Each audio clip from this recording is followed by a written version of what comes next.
So Wayne Dalton does not make a 8-foot 3-inch door strut. We will have to cut the strut to fit that 8-foot door.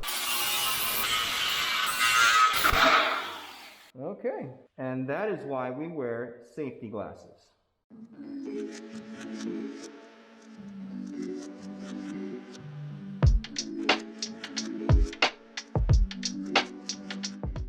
All right, let's focus this real quick.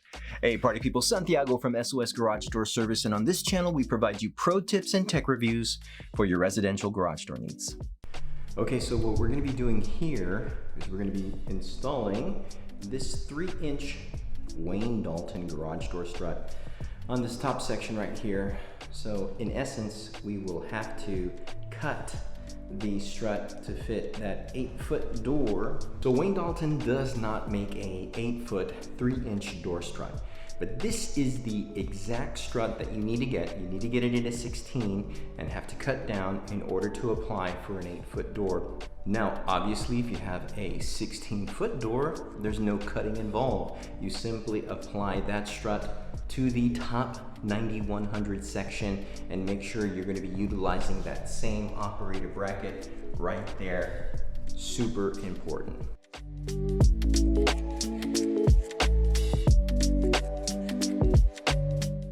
The purpose of installing a top strut is to stabilize this top section, so that way with the new motor you don't have problems with the top section bowing in and the integrity of this section failing. Now we're going to take off this operator bracket. Keep this piece, don't get rid of it, please. There you go. With the new strut, you should be able to install a little bit more stability, and you'll be able to even put some screws here on the top. It should be fine.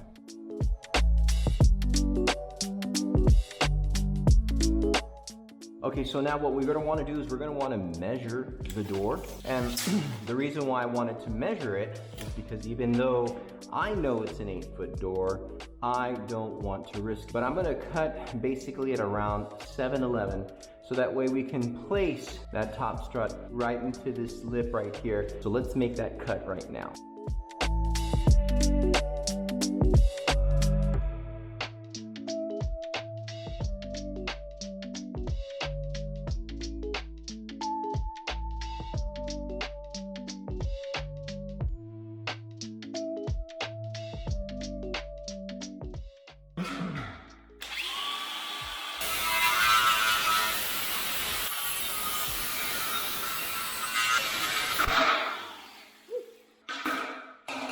And that is why we wear safety glasses.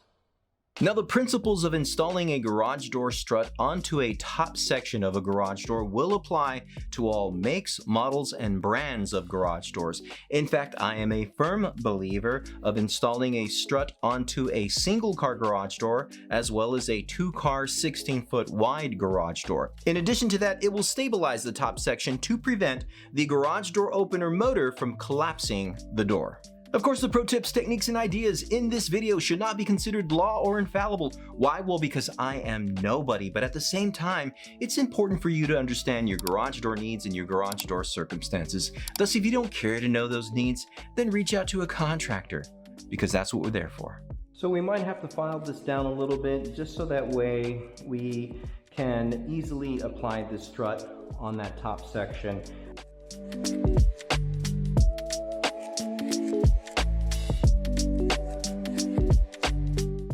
The screws that you get sometimes from Wayne Dalton are these shiny 7/16 tap screws. What we're going to do is we're just going to take this strut, and you notice how with the 3-inch strut it's going to fit perfectly onto that lip right there.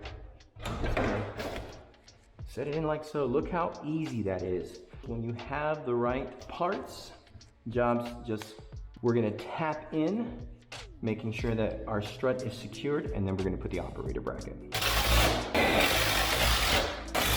Now for rigidity, I like to put 2 tap screws on each side to make sure that it's stabilized.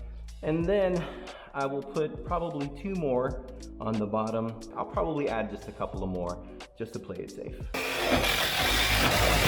And then at this point, we're gonna go ahead and apply our top operator bracket.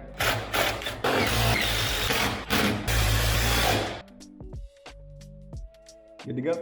So if installing a garage door strut onto your top garage door section, whether it's a 9100 model garage door or any other garage door, still sounds like a party to you, well then please check out the affiliate links down below for the option that works best for your needs. Now, party people, I have seen a number of strange things done to a garage door when not using a proper garage door strut. So if you're interested in seeing that video, you can check that out right here. I want to thank you for watching this video and partying with me. And as always, y'all stay safe.